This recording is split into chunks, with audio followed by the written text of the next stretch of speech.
Hi, I'm Marv Eisen, and I want to talk a little bit about a technique that many professional traders use, and I know you're not a professional trader, but this will help. Many professional traders use called the Taylor book method. 50 years ago, George Taylor took a look at markets. Now, there were grain markets, but his principles apply equally to other markets as well, and certainly the futures market, which I teach E-mini futures trading.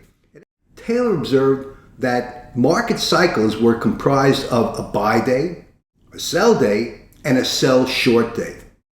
And these market cycles, he found that over a period of time, were able to accurately determine the range where prices will trade the following day. Now, I want to give you some information about trading zones because they help quantify an area of your chart where prices will trade. Trading zones, I want to say this right up front, trading zones are accurate during trending markets. During a trending market, trading zones can predict support level, resistance level, and the range of prices for the day.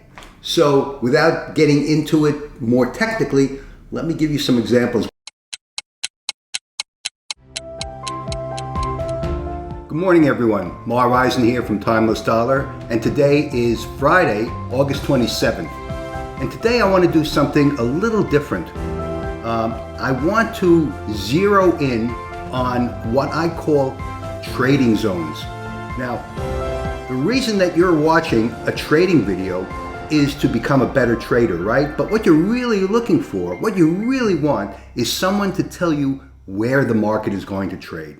Now, of course, no one can predict tomorrow's actions, but there are ways to study price movement and price movement over time to determine a trading zone or a trading range where prices are likely to trade. Now, I have a chart here of the 5-minute micro E-mini, and this would be the same, of course, on the E-mini, from yesterday, August 26th, Thursday.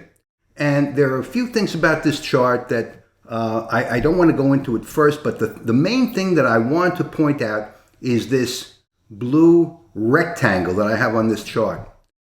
And within this rectangle, you see the trading range and action during yesterday's trading session from 9:30 Eastern to 4 p.m.